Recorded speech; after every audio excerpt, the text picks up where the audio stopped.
Hello? Can you hear me there? See me?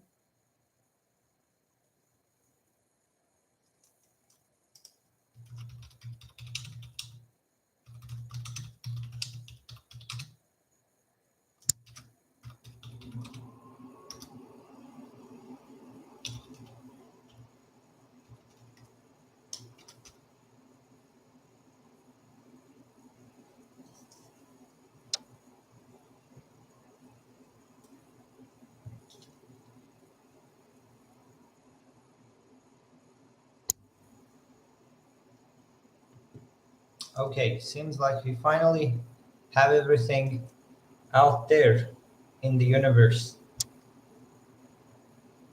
Good morning or good evening. Thank you for coming to Young Measures.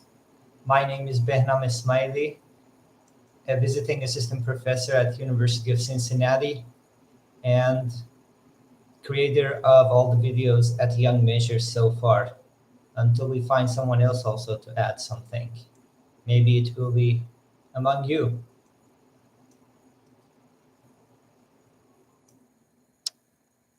So please let me know if you have any questions in the chat. I don't have any fixed agenda for what is happening today. It's a bit scary, but also was very excited to meet some of you, have a chat. I know that Sundays are quite popular with viewership of content at Young Measures, so I thought maybe many of you will be awake and free to watch at this time. Maybe you can at least put where you are and what time zone, what time it is right now, where you are. And share, please, everything you want about what kind of topics you find interesting at Young Measures, what you watch, any anything you would like to see in future at Young Measures.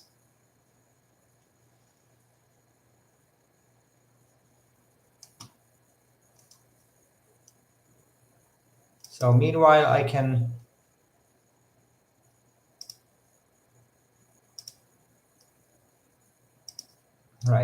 meanwhile go over what has been happening at Young Measures since the beginning.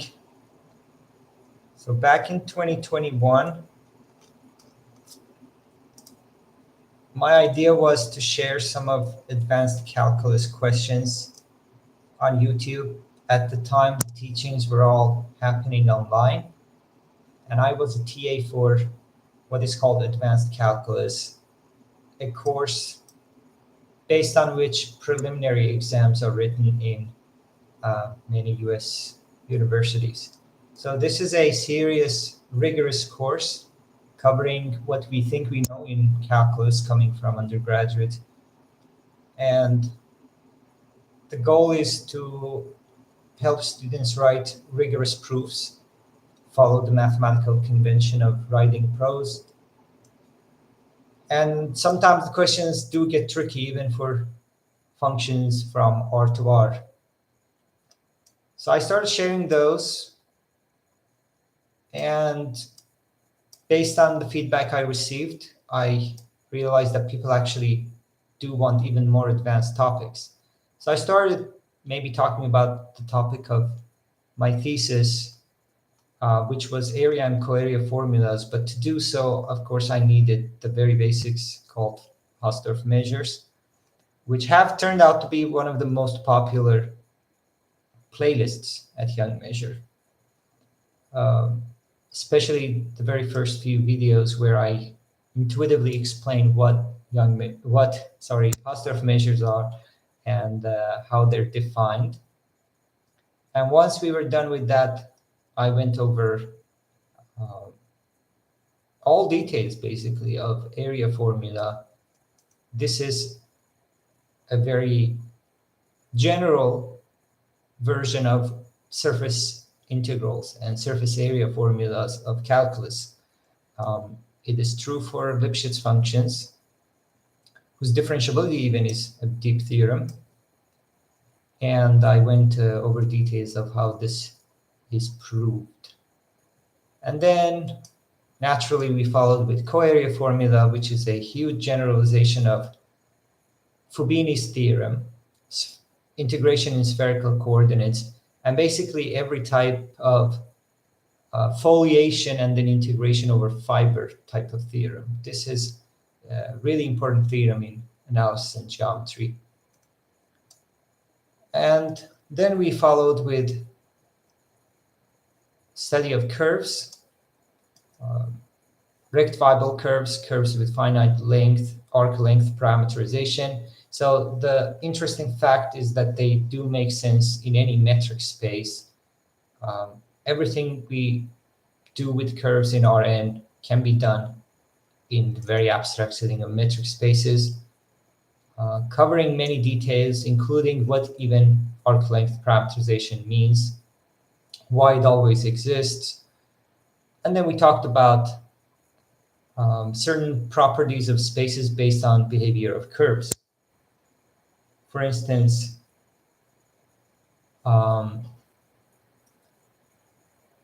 if in your space every 2 points can be joined by a curve whose length is exactly equal to dxy, then it's a geodesic space. If this minimum doesn't exist but the infimum is working anyway, they are called length spaces. So all of them I did with examples to keep it concrete. And then we dived into the world of geometric measure theory. What I learned personally and was interesting was that geometric measure theory is actually composed of basically two types. There are two flavors of it. Some people do geometry of sets, like projections, exceptional sets, and Hausdorff dimensions and things like that, without ever having to deal with minimal surfaces or calculus of variations. And that's one brand of geometric measure theory. On the other hand, there are people who are completely focused on minimal surfaces, their regularity, sharp results in there. And those people are doing a different type of geometric measure theory. Of course, they relate to each other and they borrow from each other. But technically, it was very helpful for me personally to understand this distinction, because until then, I would look at two researchers who both claim they're doing geometric measure theory, and I would see no complete overlap between the two. Okay, and after geometric measure theory, which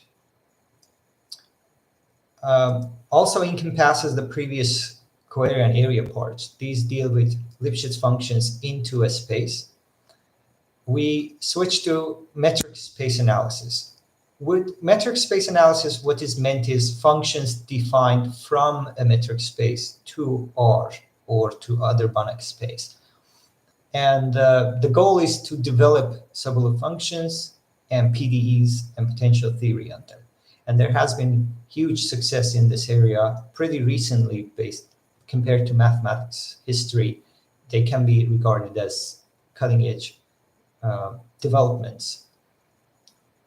And here, my list here doesn't represent it accurately. There's actually two parts to it. So in the first part, I go over doubling measure spaces, talk about why Lebesgue differentiation theorem still holds, talk about Riesz potential, Lipschitz functions, high-wash Sobolev classes.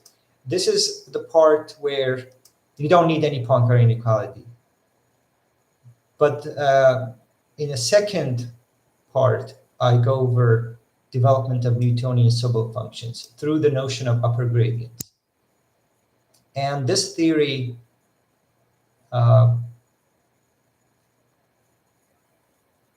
this theory is probably more suited to study of PDEs and boundary value problems on metric spaces. This theory is more in line with classical theory of Sobolev functions, questions of absolute continuity, questions of boundary values, and many analogous topics can be studied on general metric measure spaces, especially if they have Poincare inequality. And very recently, the current ongoing topic at Young measures is Heisenberg groups. I personally struggled a lot with understanding Heisenberg groups. I don't even still understand them completely because I didn't do serious research yet in this area. The difficulty I realized was Heisenberg group has a lot of structures. So it is a sub-Riemannian manifold, it is a Lie group, it's a Carnot group. And to me, they were so intertwined, I couldn't tell one from another. And preparing these notes, I came up with the idea that we can actually study the sub-Riemannian structure of Heisenberg group before talking about its group structure at all. So it's just R3 with a certain way of defining a metric. And then I have been trying to deduce lots of properties of that distance and metric with avoiding the group multiplication per se. And I think in the next 1 or 2 videos, we will be done with complete construction of the metric, talk about its geodesics, and so on. Sorry, this noise from my AC. I have actually put a request to have it turned off. I want to tolerate the heat rather than listen to it every few minutes. And also, I don't want to have my headphones hanging from my ears the whole time. So sorry if this took long, as is the case with me. I often struggle with keeping things short. But let me get back to some of the questions in the chat. So can I ask you some question about your paper with Professor Kyrell? Definitely, I will be glad. Let's see if you did ask it, not yet. So you specify in one of the videos theorems of zero order calc, which theorems would you include in the first order calc? Googling, I mostly got website relating to zero. Very good question. I was interested in Schwarzschild derivatives for functions in Sobolev spaces. So about the second one, the Schwarzschild derivatives, I don't even know what they are, honestly. But with first order calculus, what is meant is before derivatives comes in.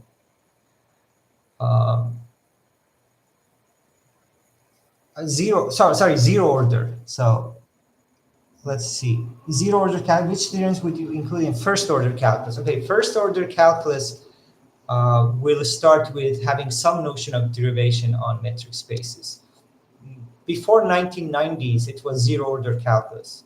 Lebesgue differentiation theorem, Riesz potential, and some like maximal functions and stuff were already known and studied well in setting of doubling metric spaces. Notice that all of these notions require no derivative. Doubling is all about measure of the ball of twice radius is bounded from above by a constant time measure of the ball itself. And that is enough to have Lebesgue differentiation theorem, have boundedness of maximal function. So these are all zero order stuff.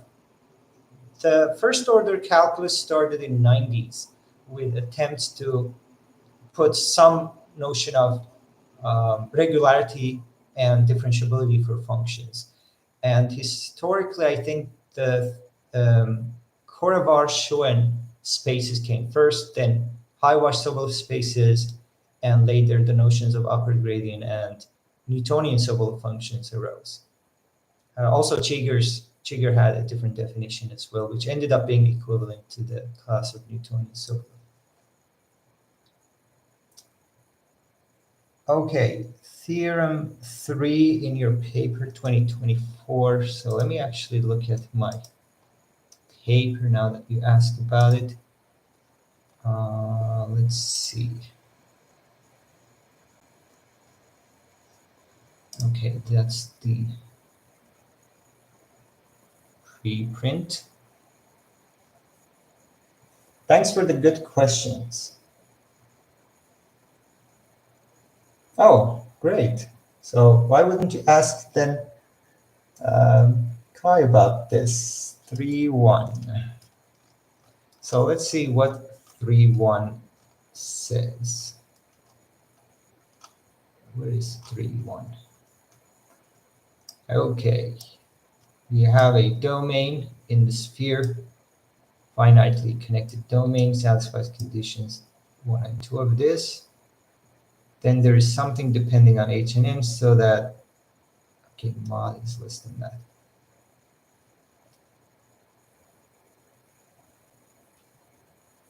So the point of this particular theorem was that this modulus of path does not depend on the radius or the center. So you see that these are arbitrary. If P is here and R is positive, then this is here. And M does not depend on A and R. So that's the whole point. So you have finitely many components, but they can be many, and also they can accumulate in very different ways. You can have large ones, very, very thin and long ones, huge diameter, almost zero area, like a line segment. Or you could have very round ones. Also, in number, they can accumulate a lot. So you can have parallel lines. Pieces of them could be parallel lines accumulating very close to each other. And that's very problematic, apparently, to modulus estimates. So this theorem's surprise part, or the punchline, is that this M does not depend on that. So, and that's why it is key. And once this is independent of even the number of components here doesn't matter. That's why when we approximate our domain by finite domains and we take a limit, this bound persists. Hope that helps explain what is happening in theorem 3.1. Yeah, A and P are just random. A is only the non-trivial component of omega. So A is, all right, so it's, no, actually it could be also a point. So A could also be a point or be in one of these. I think one of the pictures actually shows that. Okay. So A belongs to one of the complementary components, but it could be also a point component.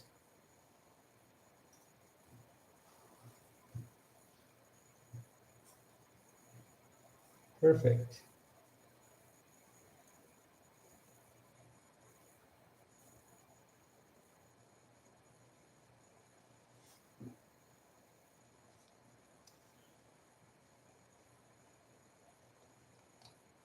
The picture. So here is the picture. The domain is finitely many as its complement after passing, so we can assume it. Well, this is describing the previous paragraph, what is happening. No, this is describing how we will use 3.1 to prove the general case. But still, you can imagine this is a finite domain and P belongs to one of these. I hope this is the picture you made. So the other comment is, so it's not theorem per se. I need to share this, right? So look at you. Or am I sharing already? I am not sharing. That is the point. So sorry about that. The whole time I was talking about this without sharing. First time doing it live, sorry.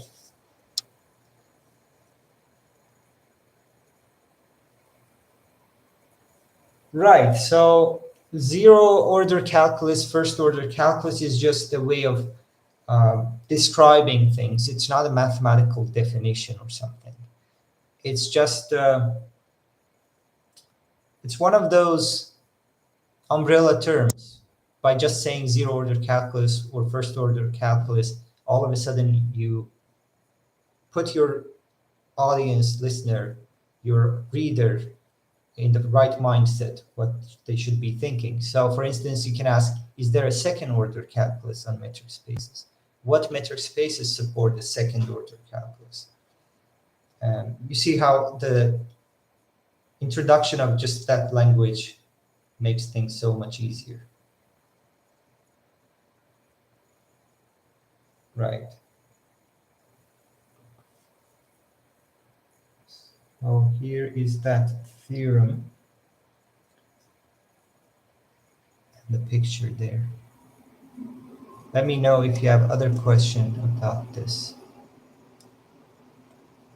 So again, the point is that this M does not depend on the number of components, does not depend on center A or radius R.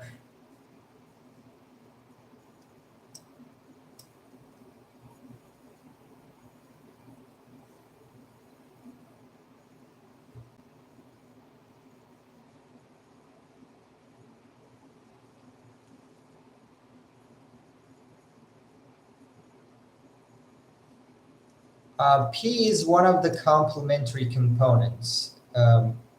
It's a connected component of complement. So in this picture, the shaded area is your domain, and the white solid areas are in the complement. So P bar is one of those.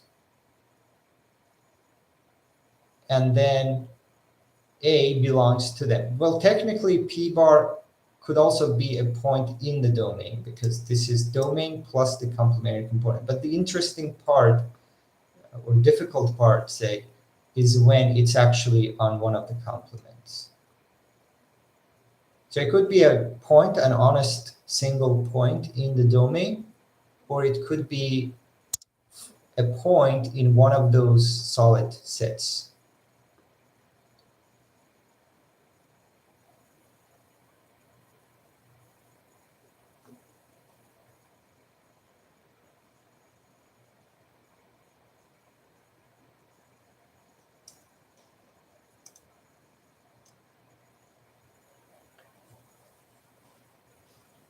Okay, maybe others in the chat could also at least type what topic, what content they have found most useful at Young Measures. Is there a playlist that you have completely watched?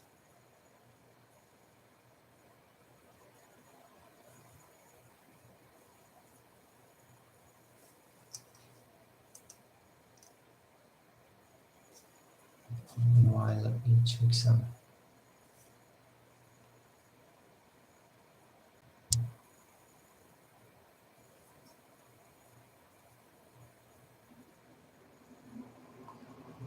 Here.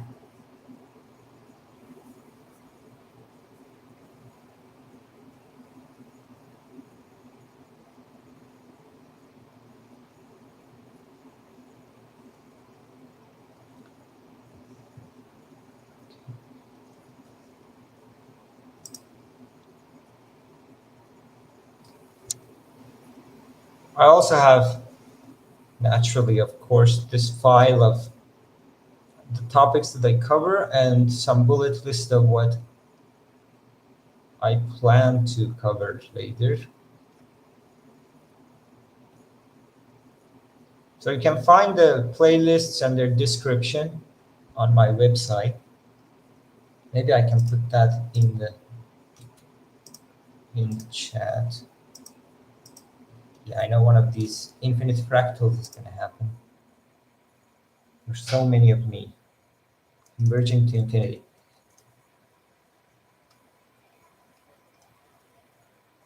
Right, but if you are also interested in this file, let me know and I can email you one.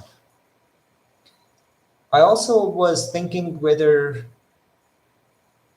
you would want to see kind of professional development style content, for instance, how to write and edit papers, why do we even write a thesis, who benefits from it, how to write it, giving talks, teaching courses, but based on the survey that I had on the channel, it seemed like currently people really do crave some math. So Heisenberg Group wins the vote, and we are doing Heisenberg Group for a while. Sure, you're welcome to always email me. Why not? I would be happy to. I answer a lot of emails, interestingly, uh, even at my Young Measure email from the channel.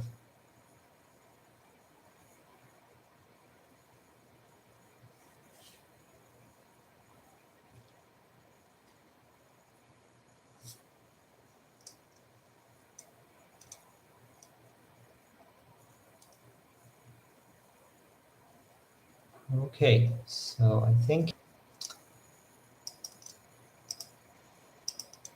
this is a good summary of what has been happening, what we have been doing.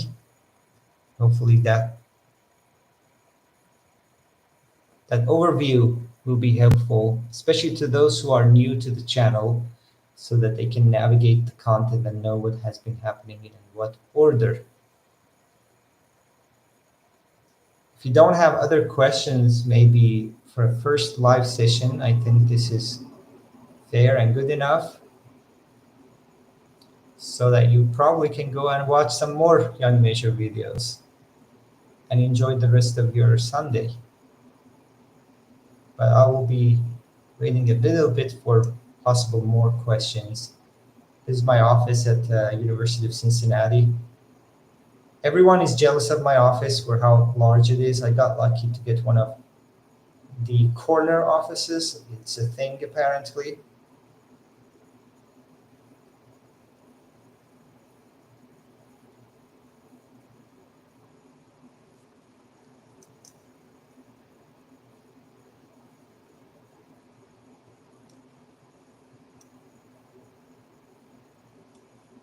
Meanwhile, I'm checking out some features of this live session. Some features I don't have access to. That's interesting. I think they are for the safety issues.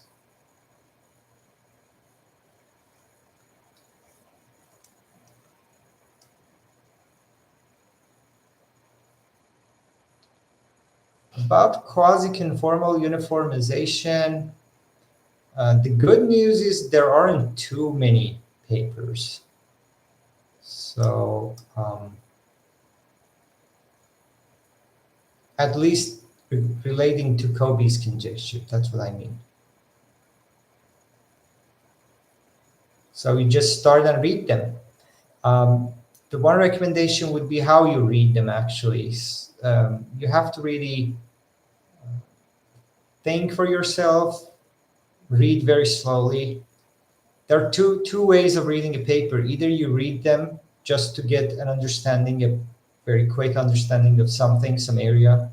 But if you really want to do research in something, you really need to read the papers to their fullest detail. And yeah, so Schramm, hey, of course, very important and pivotal. Everything done since then is a continuation of their colossal work. Yeah, but whatever you read one paper really deeply rather than read five very shallowly. There is no alternative to putting the effort and time, especially to reading a paper. Don't set yourself a time agenda. I have to read this paper in 1 month or 2 months or 6 months. The agenda should be, I must read this and understand this paper. Like understand. Draw a lot of pictures and examples, because one thing papers don't do is they don't show you very simple examples, right? But that's how papers are produced, by looking at very simple examples, trying to abstract out the features that make a claim possible, by looking at counterexamples sometimes. So it's very important that you do that part for yourself, kind of read between the lines, read a simple claim or lemma, put that paper away, try to draw a picture for yourself, try to challenge that claim, and try to see what assumption is preventing you from making that counterexample. Try a better counterexample, and what other assumption comes in to save the day there. That, in my experience, has been the right way to learn something. Let me share some personal story with this type of reading. when I started my PhD, I asked when I finished my PhD and started my postdoc, I asked my previous advisor, what should I be doing as a postdoc? Should I just start really hard trying to write a new paper or something? And he was like, no, go pick up Evans and Gary P, this classical book that I thought I had read and learned. He said, just pick that up and read it, but read it very carefully. And it took me 2 years to read all but the last chapter. So I can now guarantee and say with confidence that I understand everything in that book until beginning of BV section, which I didn't have time to read. So it took me really 2 years during my postdoc at Uvascular to complete that much of that book. But I was being honest with myself. I wasn't reading fast, and I was questioning every detail. For example, even the definitions. Why should we have this assumption in the definition of a measure? What would go wrong without it? Let's say you look at definition of Sobolev functions. Why do we start with locally integrable functions at all? Why don't we just say f is a Sobolev function if there is a g with this and that? Why is local integrability the optimal or close to optimal assumption there? So when you read things like this, you accumulate great knowledge, and surprisingly fast, you see the effect on your research as well. So if you learn the basics really well, somewhere it pays off.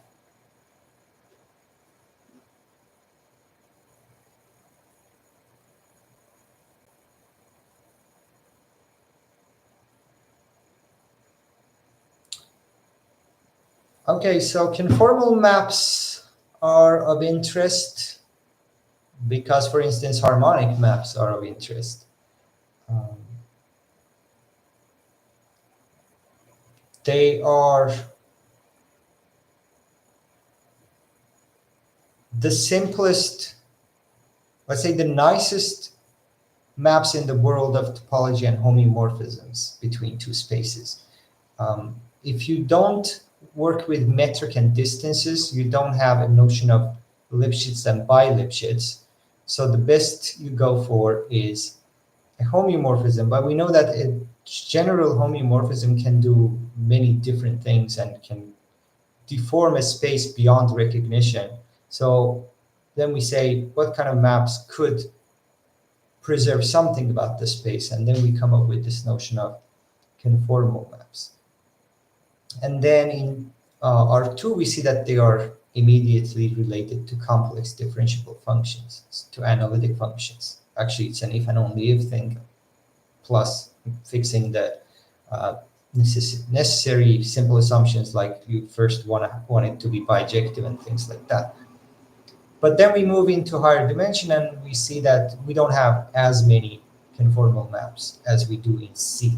Or even within C, if you give two regions and fix simple boundary conditions, then you are unable to find a conformal map. For example, if you have two rectangles with the ratio of their sides different, there's no conformal map preserving the vertices. And it's just insane because these shapes are very similar. Why not be able to find a conformal map?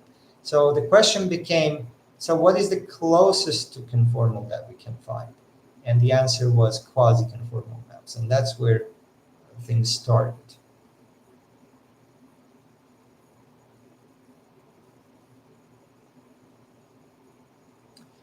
So Möbius maps are very specific examples of conformal maps. They are, first of all, global. So a Möbius map, even if defined on an open set, by that we mean it's the restriction of a Möbius map of the whole sphere to itself. And there are very few of them because all of them are AZ plus B over CZ plus Ds on the compactification of the plane.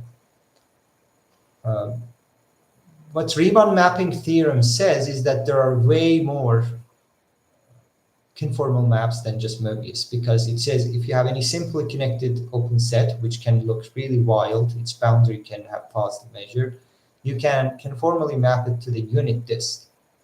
And definitely that cannot be a Mobius map because the boundary would map to a line or a circle, and not every simply connected domain has boundary, a circle, or a line.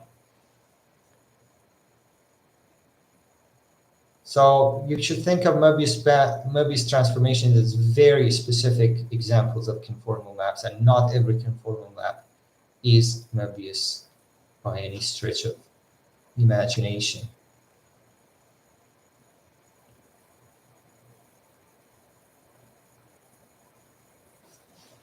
So you should also look at papers of Dimitrios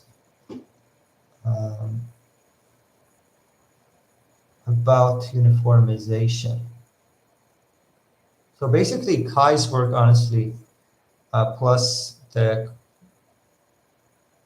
kind of concurrent papers by a few collaborators, is all we have in the modern era on the problem of COBE and quasi-conformal uniformization. The other contester classical, extremely well-known and important paper is paper of Mario and Bunk. Bunk and Kleiner, Mario Bunk and Kleiner. It's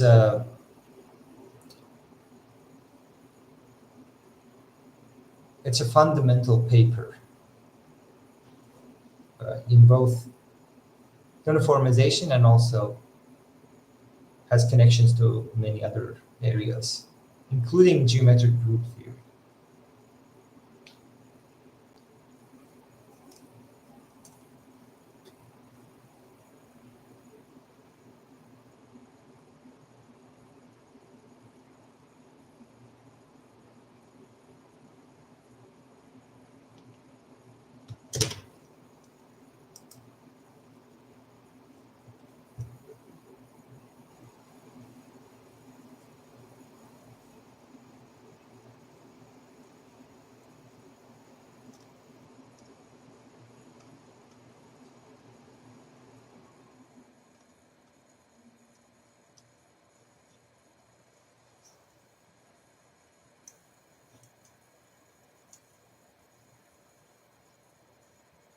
About recent content on Heisenberg group, any recommendations, any requests?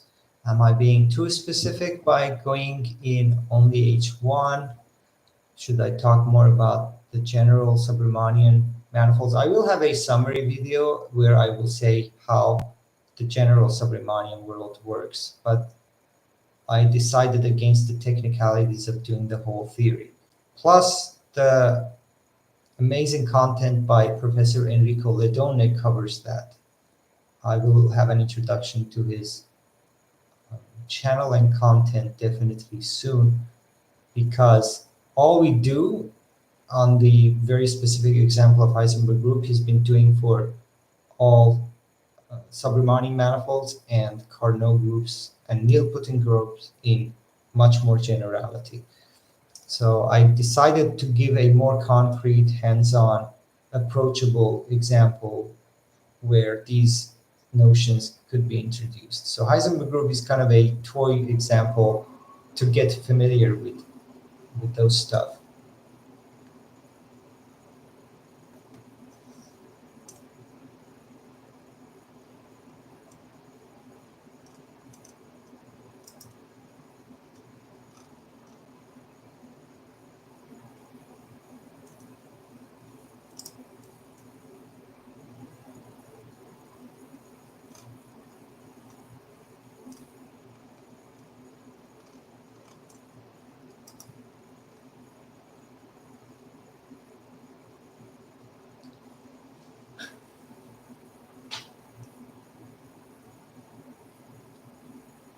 Okay, people, thank you for coming and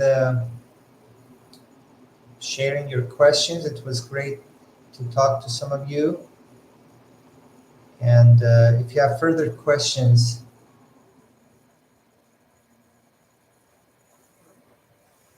yes, we can do a Zoom one.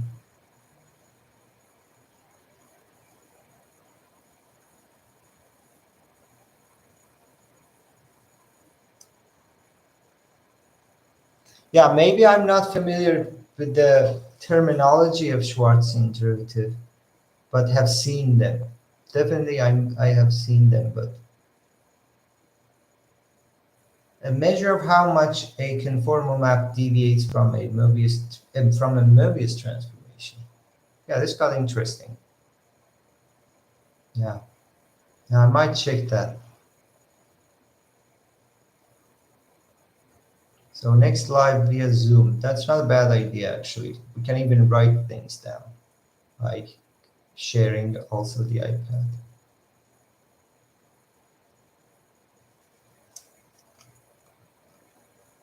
Right, yeah.